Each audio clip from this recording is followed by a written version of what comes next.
Hello, welcome back. It's finally time.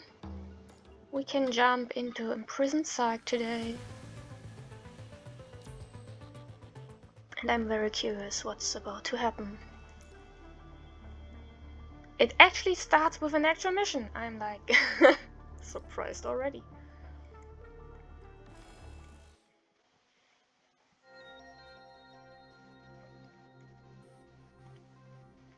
Chapter 14. Overcoming countless adversities and witnessing just as many lay down their lives, the intrepid heroes continue to search for hope on this most harrowing journey. Most people did not know that this journey would be unworthy of adulation. From the moment they set forth, they were doomed to a life entangled in shadows. Reading this file enshrouded with deceit, the names of these heroes remain unknown. Perhaps we only survived because we knew nothing. Lucia swipes her battle log, lost in thought, stopping at a location on Earth surrounded by ruins.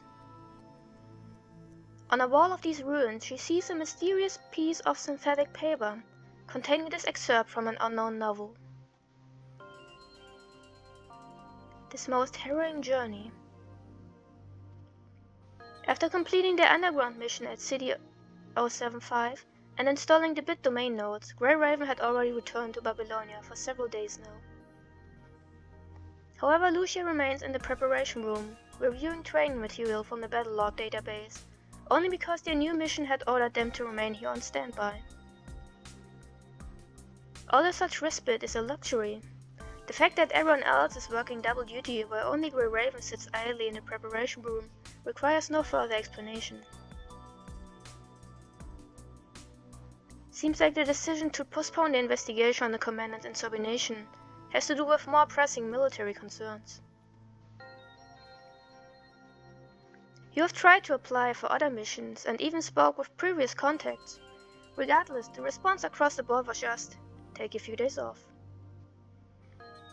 But even when the team tried to go out and enjoy this much needed R&R together, they were met with a sneaking suspicion. Whether it was the dubious behavior of people in the plaza or cameras following them as they passed by, they all silently stated the same fact. They were prisoners in a cage. Confirming this, you order everyone to return to the preparation room. The team had planned on discussing the current state of events in a more familiar setting, but upon returning to the preparation room after their brief outing, they found that the weapon reserves had miraculously disappeared. Only some basic equipment and daily necessities remained. Just as you got to ask the staff about the situation in the preparation room, you are escorted away and have yet to return. Oh, it's been almost 2 whole days now. Lucia looks at the clock on the bottom of the terminal, frowning slightly. We need to monitor a memory replays caused by the corrupted mind beacon.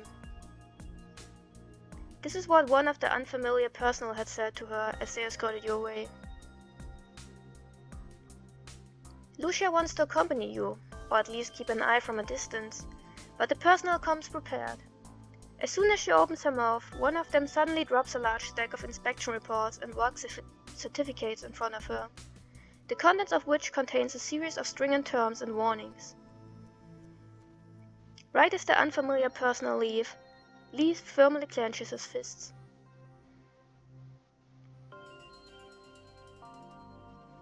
Did you see what was on the report just now? Yeah. Not like I disagree with any of it. They're not trying to pull the wool over our eyes. They're just putting extra emphasis on some possibly dangerous symptoms. There's no need for more medical treatment with any sign of symptoms, but they're within reason to monitor the commandant's condition.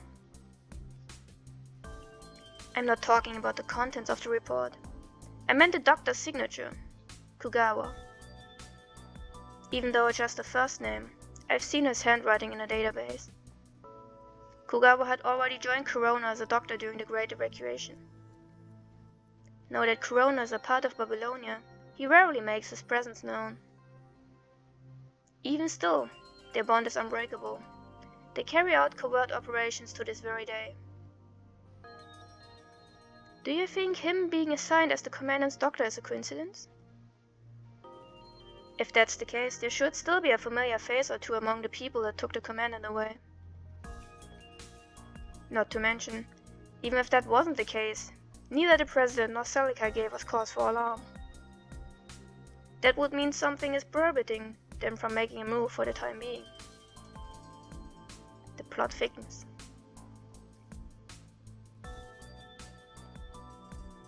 Lucia glances around the now slightly more spacious room, suppressing her worries deep within her heart. She returns her gaze to the yellow synthetic paper on the holoscreen. We only survived because we knew nothing. As she reads the passage silently, images from her battle with Alpha fill her mind. That was when you chose to trust her. That was when she saw fragments of Alpha's memory as their minds merged. That was when she finally saw her suppressed memories and the truth.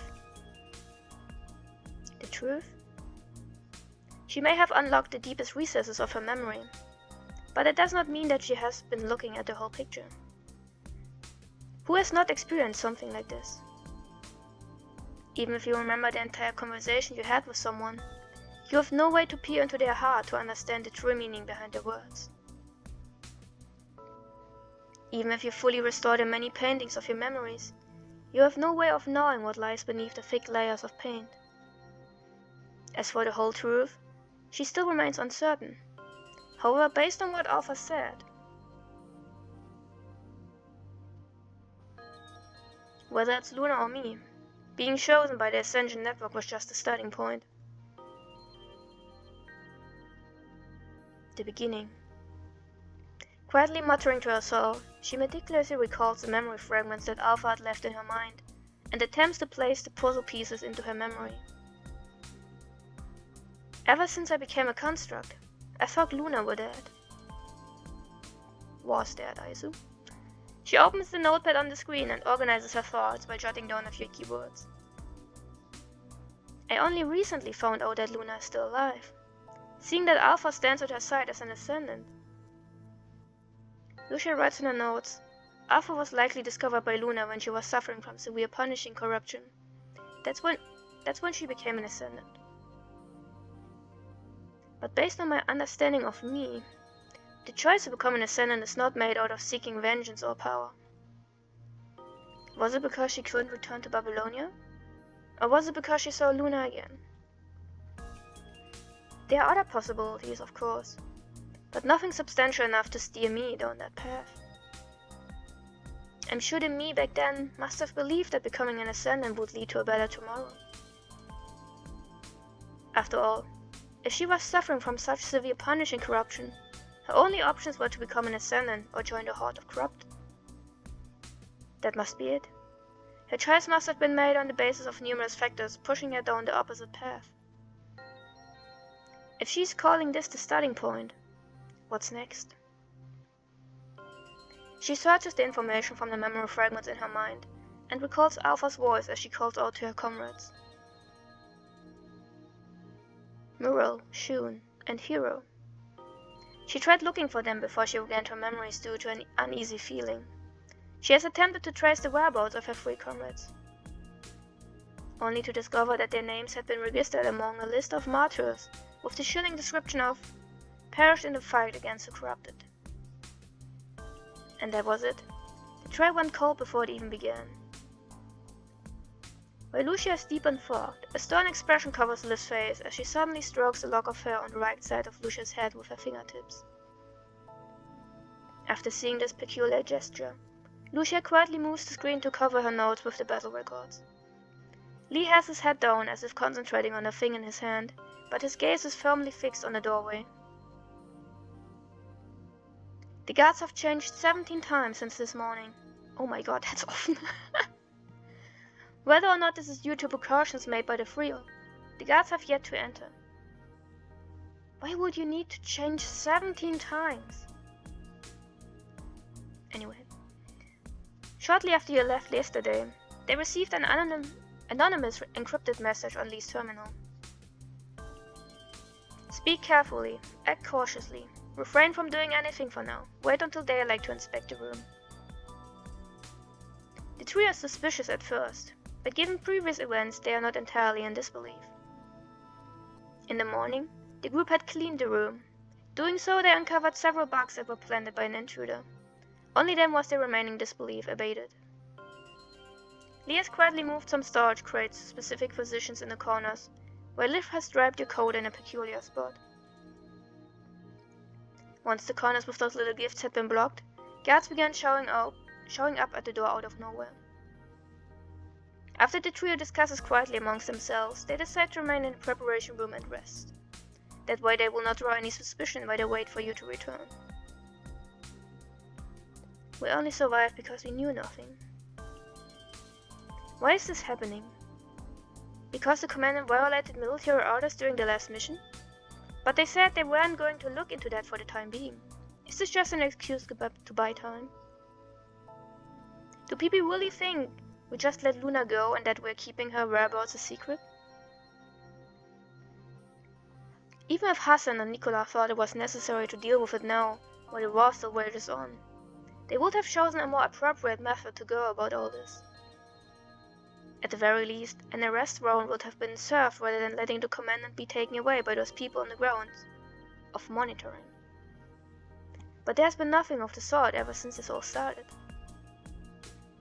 Perhaps it is as Lee has mentioned.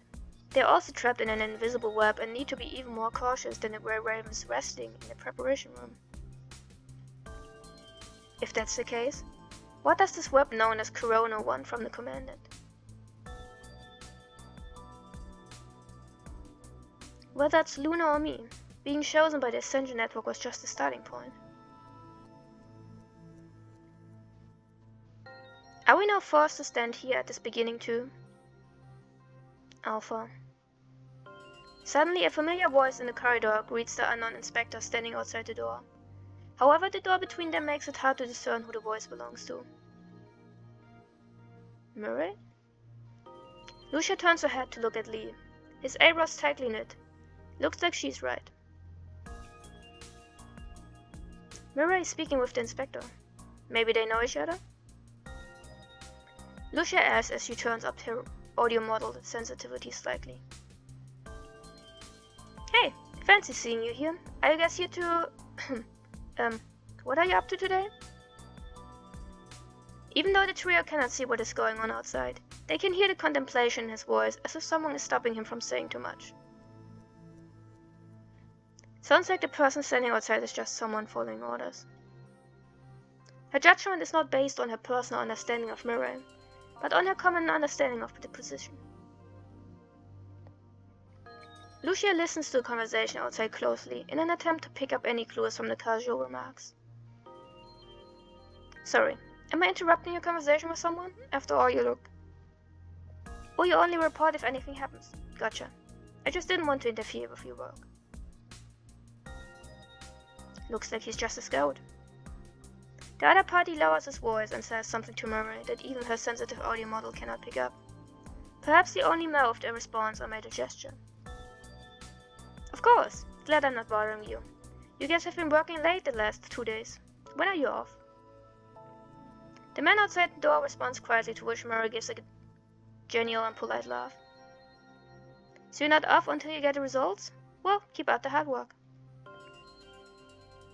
Results? Are they not on a surveillance mission? Are they looking for something? Alright, I'll stop prodding you about your mission. Wanna get some afternoon tea? Your favorite cafe is back open.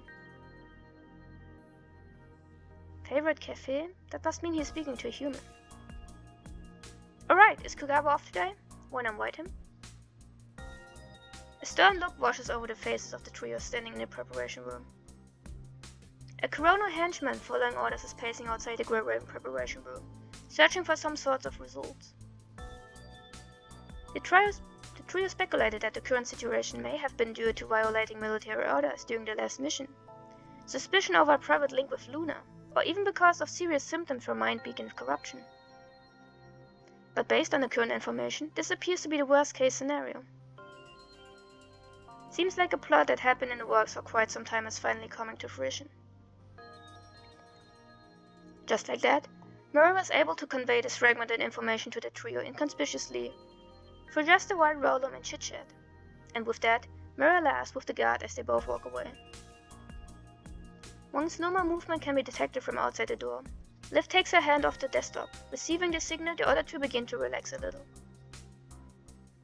Up until this point, Lucia never thought she would need to use such a tactic in the Grey Raven's preparation room. She shakes her head gently and looks back at the screen.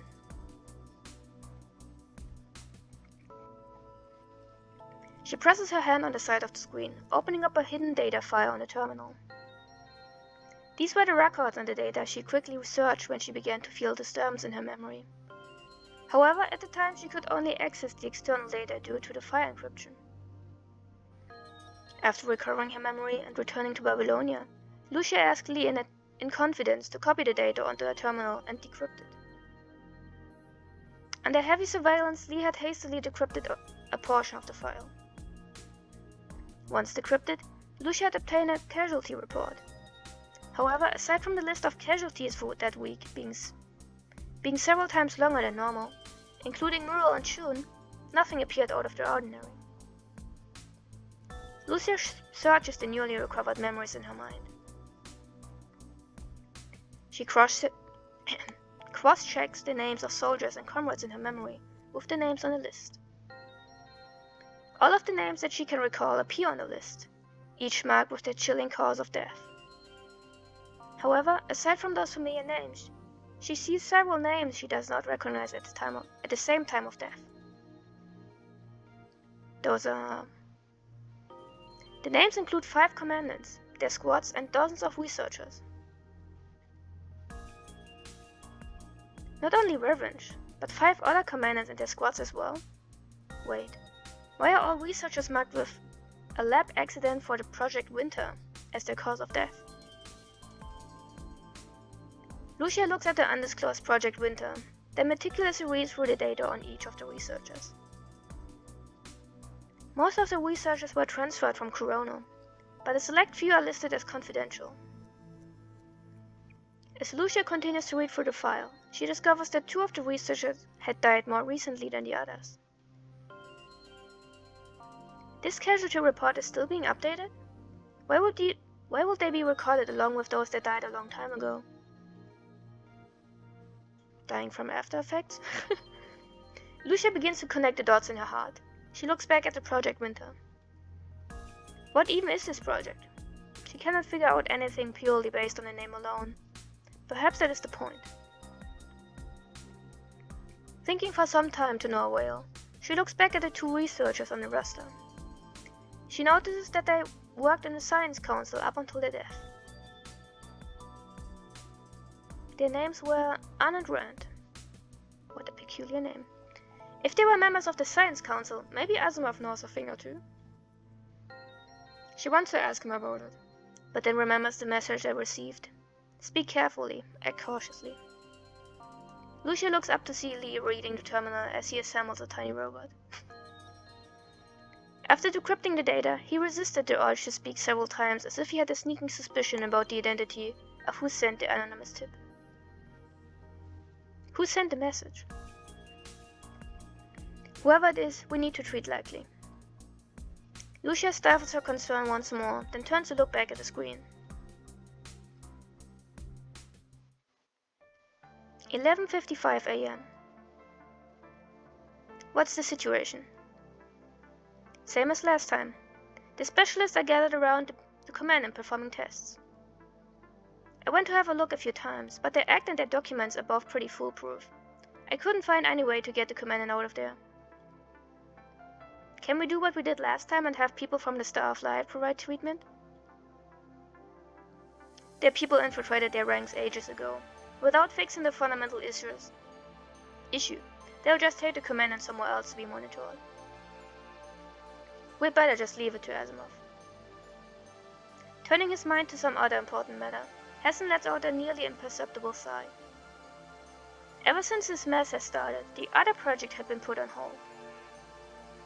It was supposed to be top priority, but all these disasters keep distracting our wonderkind. If we involve the Science Council in non-technical matters at a time like this, I'm afraid it will only make matters worse.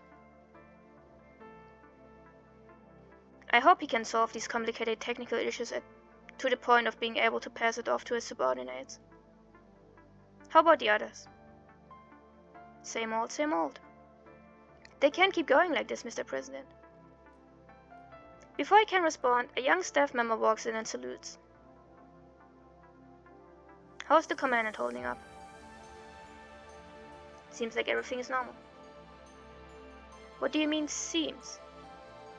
According to the report given by experts, the commandant periodically falls into a state of comatose with increased subconscious activity.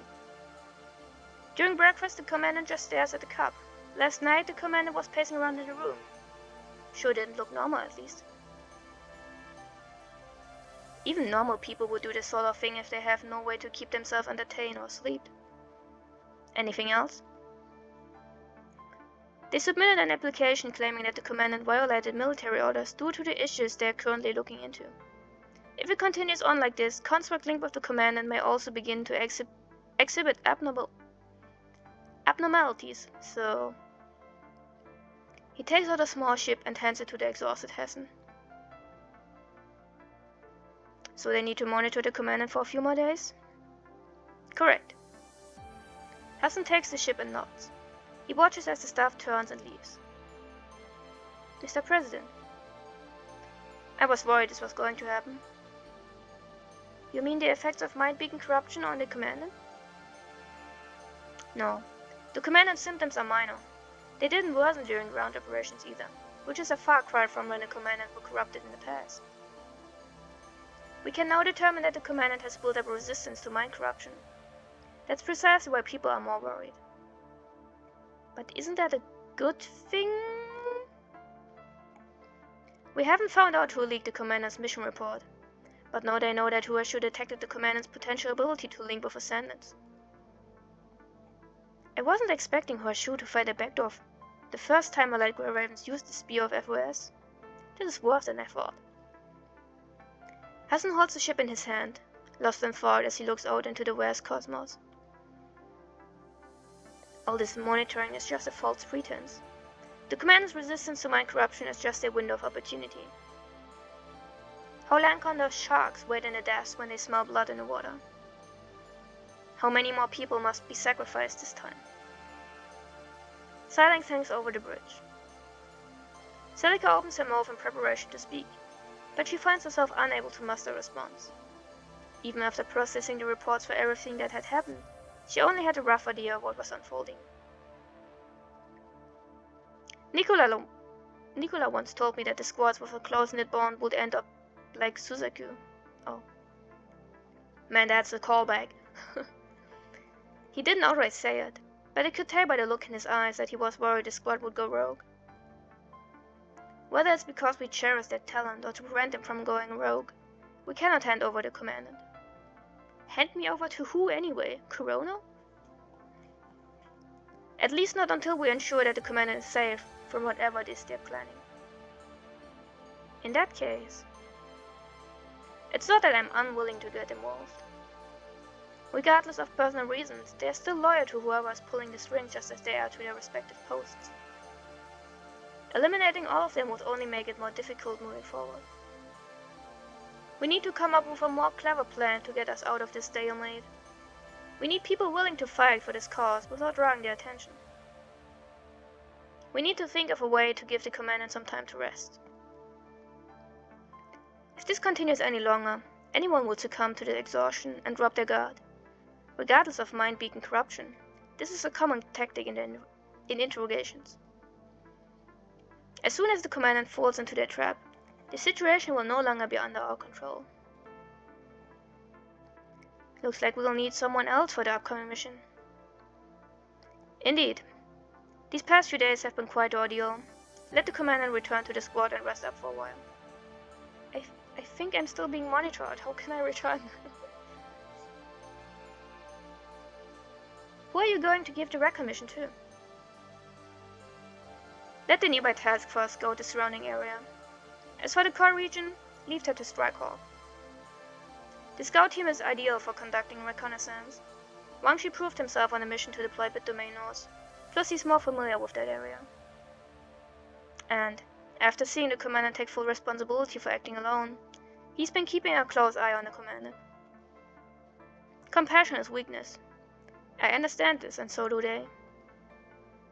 Leaving Wang Shi only gives them another target. There's no point in getting Strikehawk involved just yet.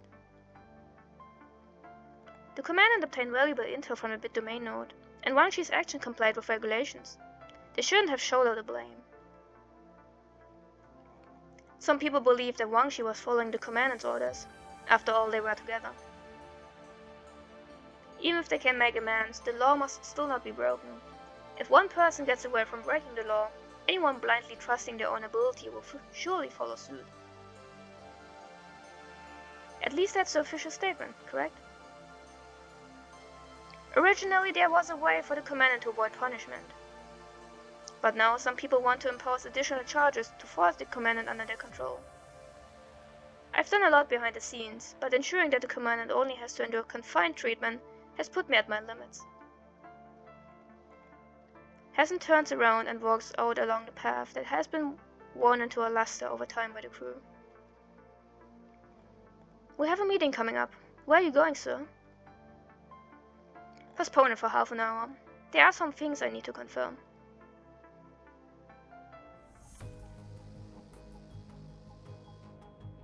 "11:25 a.m. Are we going back in time?" Yeah, okay. Half an hour before receiving the new mission, Chrome steps into the spacious confines of the closed laboratory, 5 minutes early. He pushes open the door to the dark room and greets Asimov, who is sitting among an array of holo screens. Right on time. 5 minutes early! Head down, Asimov gives Chrome a simple acknowledgement. The capsule behind him contains a new frame currently in stasis. What are we testing this time? I debugged your new frame according to the data obtained from the last combat simulation. I've re-established the virtual link for you to give it another try. Understood. As if already familiar with the procedure, Chrome plugs a cable into the back of his neck. Let's begin.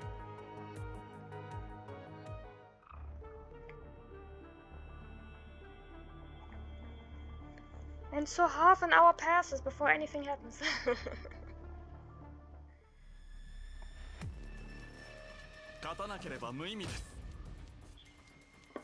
Oh, true, isn't there a tutorial? Yeah. The virtual link has been set up successfully. The operating environment is stable. Let's carry on with the test.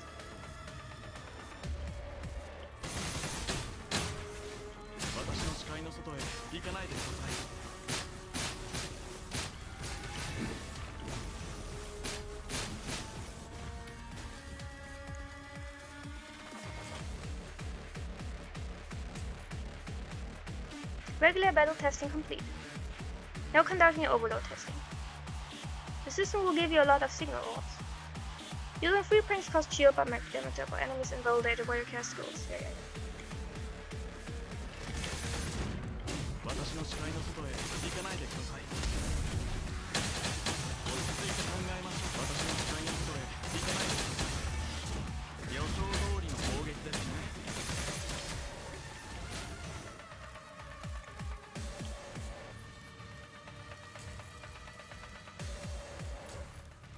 Proceeding to the next step of the test. Press and hold the attack button to enter Frostbird mode. All shields will be consumed, but all attacks can invalidate the damage by enemies. They sure can.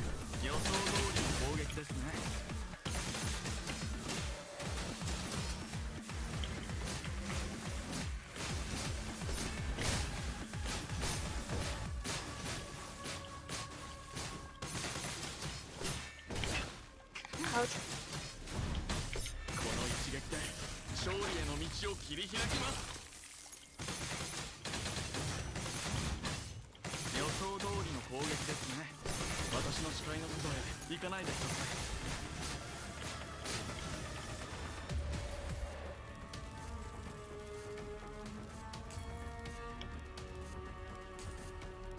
Warning, importing difficult enemy data. This will be the last step of the test. Sure.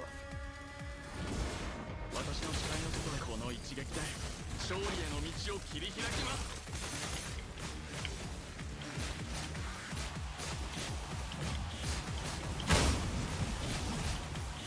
この一撃で勝利への道を切り開きます。落ち着いて考えましょう。 What the heck is that? Well done, you can disconnect the test system from the data gate. If you want more access, you can call up the data uninterrupted next to it. Let's exit, please. 素晴らしい戦術でした、指揮官。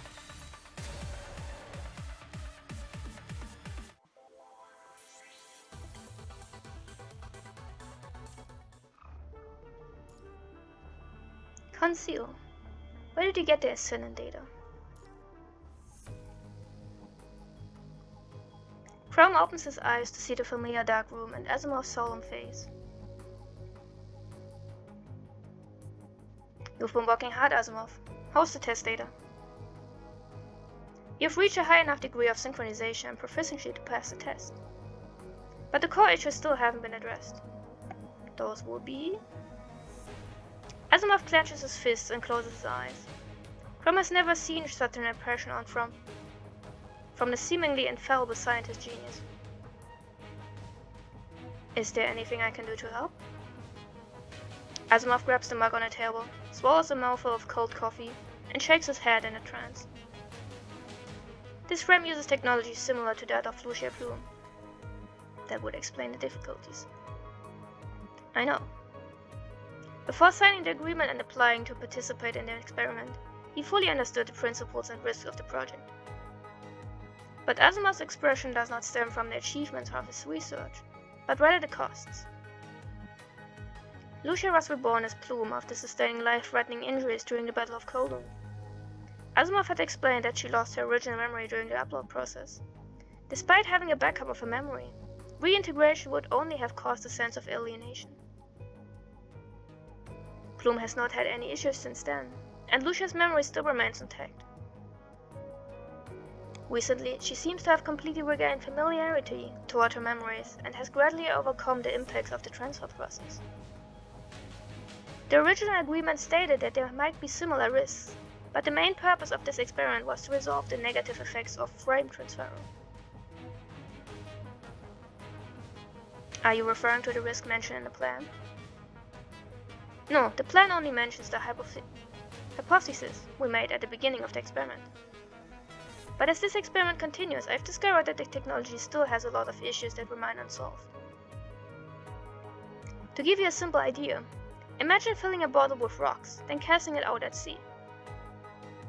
Even though your mind, aka the bottle, is stable and able to retain all of these rocks, when uploaded into the frame, it would be inoperable, much like how the bottle would sink to the ocean floor. Wait, no, what? That is a bad comparison.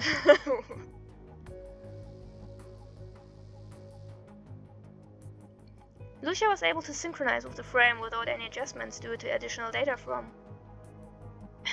because the data is compatible with her, just like the frame itself. Additional data. That's classified. I'm not at liberty to say much more.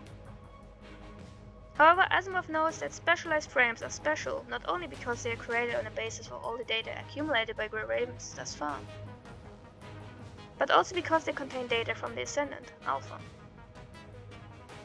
When Lucia earnestly returned to the battlefield, she failed to ask the question that was deliberately hidden. Where did you get these Ascendant data? Well, true, now that I think about it. I always thought because they originally had Lucia's data, but obviously the Ascendant data was added after she left Babylonia. The answer was out of hope to put an end to this calamity, but was also to give rise to human strife. Ever since Lucia was uploaded into the frame, the Science Council has been collecting various data on Plume. We've made numerous adjustments, which allow you to safely establish a virtual link. However, only you can do it. That's because your specialized info device and mind are inherently more stable. That's why I invited you to participate in this program.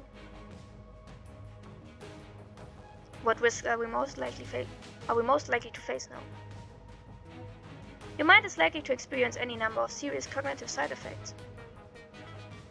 Common symptoms aside, you may experience mind deviation much like how the bottle will sink to the bottom of the ocean. If we were to continue any further, you may experience mind corruption. At that point you would lose control. Anything goes after that.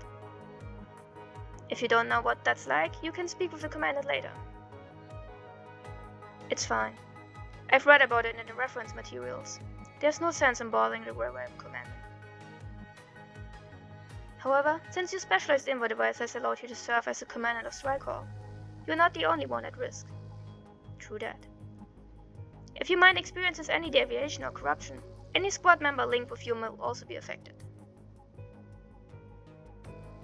Until we resolve whatever is making your mind susceptible to corruption, I can't let you use this frame.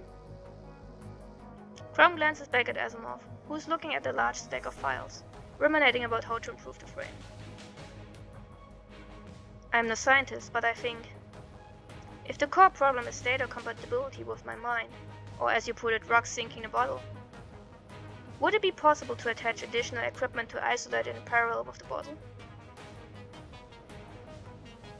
Asimov thinks for a moment, then stands up as if to say, "Eureka!" then walks to the side of the lab and begins looking up something on the terminals. Rosetta? What does Rosetta have to do with this? The research data from her transfer between the Centaur and Humanoid frame. Okay. With the terminal's high processing speed, Asimov quickly finds the target file. He pulls up a chair in front of the monitors and begins to work assiduously. Seeing his bleak demeanor begin to recede, Crom politely dismisses himself. I'll get going. Let me know if you need help calibrating the frame. Understood. He responds without lifting his head from his work. Up until Crom closes the door, all he can hear is Asimov mumbling to himself from within the lab. I'm almost at a breakthrough. Rand, and I won't let you sacrifice being away. Okay. What happened to those two? Once the sound of footsteps outside the lab fades into the distance, Asimov opens an encrypted file on Plume containing alpha data, sent to him early on by some people. The method, costs, and potential dangers of acquiring such data has been deliberately stricken from the record. Perhaps, only when all of this comes to light will the truth behind these anomalies finally be revealed.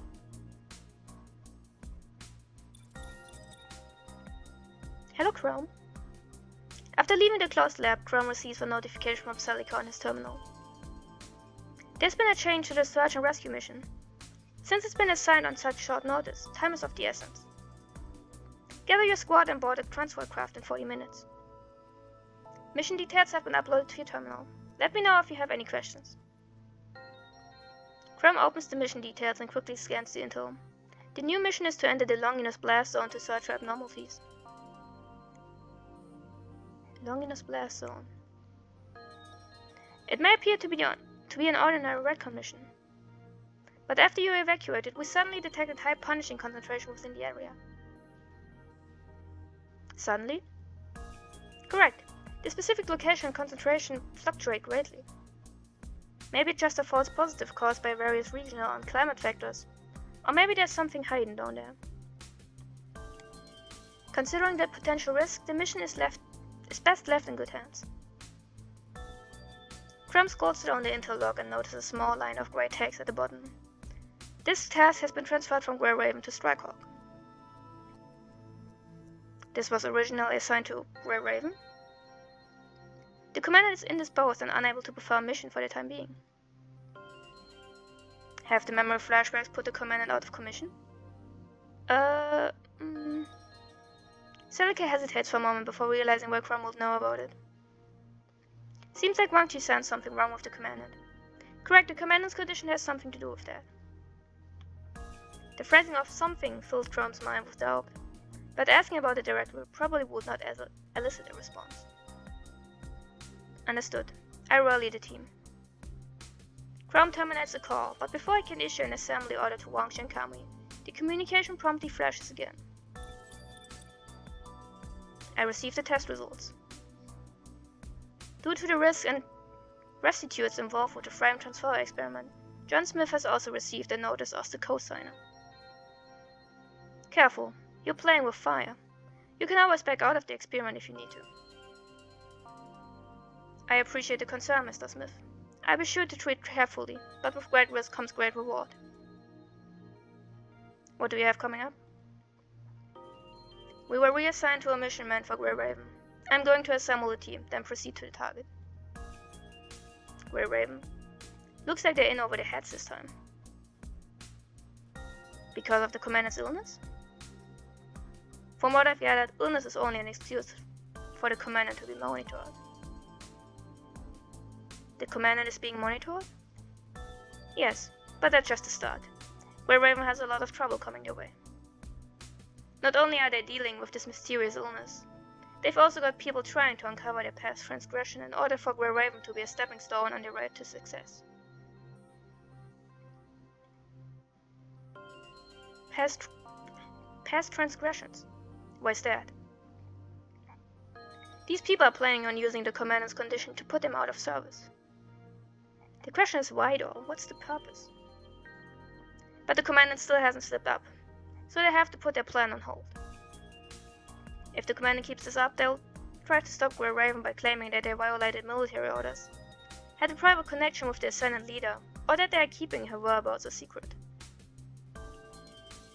A private connection with the Ascendant leader? No commandant can do that, and I don't believe the commandant is harboring the enemy. It's just a possibility. Apparently, the Huashu in the enemy's hands determined that the commander can resist mind corruption and connect with Ascendants. After learning this, the enemy specifically asked Gestalt to verify authenticity, and the results were confirmed. Why did Huashu think that the commander can connect with Ascendants? Because the commander crossed paths with them during the underground battle of City 075. The commander wrote everything down in the mission report, but someone leaked it. Even if the commander hadn't said anything, these people would have found out one way or another. If it came to that, falsifying a military report would only accelerate their crimes. Exacerbate? Who leaked the commandant's mission? It doesn't matter. Even if you found out who did it, someone else would just take their place. Their network has penetrated into the very fabric of Babylonia. All the president can do is take every necessary precaution. There isn't much he can do to prevent leaks. After all, the opposition has other means to implicate them. Not to mention, they occupy numerous irreplaceable positions. No one knows what the commander really did. They claim that the commander lost consciousness at the time. Even the console on Grey Raven didn't see Luna leave. True, I don't even remember what happened anymore. They're still collecting evidence, but based on the current trend, the opposition is deliberately trying to forge evidence to achieve their goals. How do you know about this? Working in the political sphere, I have my ways. I'm Smith, after all. The next Smith will have to learn to piece together fragments of intel and speculation to get the whole picture. Crumb furrows his brows as if lost in thought. Where's the commandant now? Do you want to see the commandant? Yes. People need to use whatever they can to get rid of any unnecessary troubles. I'm telling you all of this intel just to remind you. I know you're interested in the commandant's potential. I didn't want to interfere with you being around such an exceptional human, but the squad is already in too deep. If you get too close to the commandant, you'll be monitored and put into the same position. Just look at the other Grey Ravens. Stay away from them, or else you'll just get caught in a crossfire. Trust my judgment and way of doing things, Mr. Smith.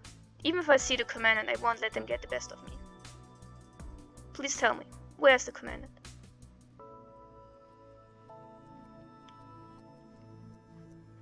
After numerous requests, Crumb finally gets a brief meeting with the commandant on the grounds of relaying information on the mission. Under the watchful eyes of soldiers and staff, the airtight door slowly rises up. Blinding light fills the empty room.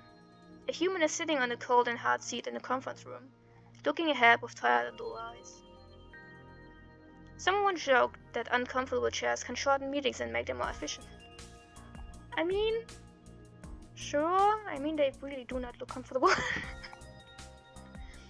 But when a person is left to sit on the chair for almost 2 days, the same cannot be said. Crumb looks around the room quietly. In this clean, tidy and unassuming room, cameras are installed in each of the 4 corners. At least that was all that could be seen with the naked eyes. He steps into the room and the door slowly lowers. Even though it's just the 2 of you, neither of you are able to speak freely under such watchful eyes. Looking at the side of your pale and tired face, Crumb quietly clenches his fists. Before he greets you, he notices the projection equipment in the corner. The hazy blue light creates a three-dimensional image of an antique clock with no tick marks or minute hand. There's only an hour hand slowly moving along with each swing of a pendulum. What is this? Some weird kind of torture? A small line of text below the clock reads, "Monitoring schedule." It is difficult for those who have not experienced it to notice, but one's perception of time is infinitely lengthened by staring at a clock during times of hardship. Before coming here, Crumb had heard that the interval between examination and treatment was 2 hours during the day and 5 hours at night. What is the point of any of that? Anyone who has worked at the Star of Life knows that this frequency of treatment for patients with serious illnesses is normal. Well, it doesn't sound like treatment though, it sounds like you're not leaving me alone to sleep. Yeah, but that's done under the condition that the patient is in critical conditions. I looked after without being disturbed, not monitored in confinement. However, if an appeal is submitted due to the frequency of treatment, the other party will just come up with a series of written terms to prove that they are not violating any rules.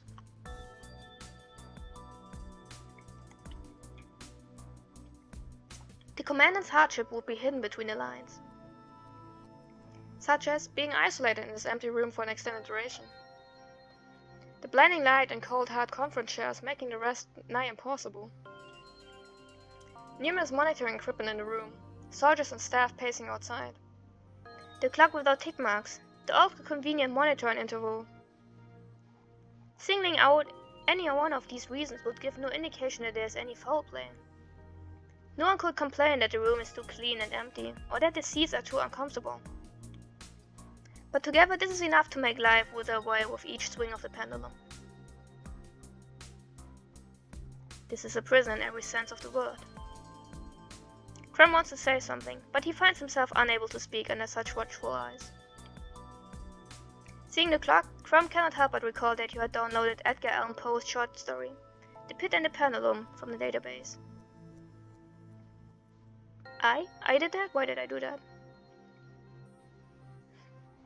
Did the commandant ever finish reading the story? Regardless, Crumb has to do something. Yeah, you came here, so do something. Hello, Grey Raven Commandant.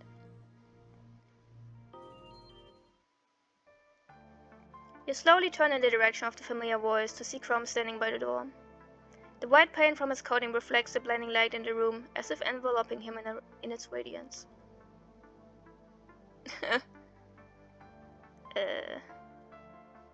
It's been a while. You barely manage to muster up such a brief greeting out of sheer fatigue. In a trance, you sense an internal struggle in Crumb's gaze. How are you feeling? Like crap. I don't know. Peachy. The lengthy integration regarding the memory replays and mission details have taken a toll on your voice prior to meeting him. No matter how hard you try, you cannot hide the raspiness in your voice. Crumb quickly walks over and stands in front of the chair. He turns slightly to the block of blinding light from above, but the struggle in his eyes becomes all the more apparent. Have a seat. I'm not standing up now. That won't be necessary. I'm just here to talk about the mission. Anyway, Babylonia has detected high fluctuation of punishing concentration within the Longinus blast zone. If we can rule out any false positives, there might be something hidden there.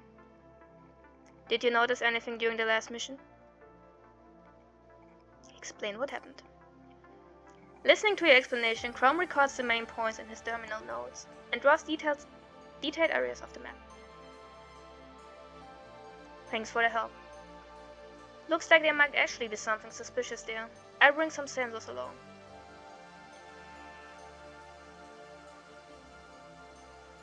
We'll just inconspicuously look at the clock. Chrome puts away his terminal and looks at the blue projection on the pendulum. Commandant, do you know when the pendulum will stop descending? What does that mean? Are you the rat? What? What do you mean? Saying this, you look into Chrome's eyes and wink. What are we doing? What message did I just what? Sorry, forget I ever said anything. Oh, it's in the poem thingy, right? The Edgar Allan Poe thing, I'm pretty sure. Seeing the hint, he smiles. After he finishes speaking, the door promptly raises with the clear buzzing of an alarm. Chrome steps back, causing the blinding light to occupy your field of vision. Thank you again for your help. Goodbye for now. He nods under the star's watchful eyes, then leaves the empty room. As the door closes with a heavy thud, your gaze returns to the white void. My, what an unpleasant start to a chapter.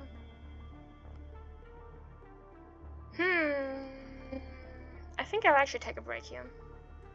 I know not much has happened yet, but it's already been an hour, so... Until next time, thank you for watching.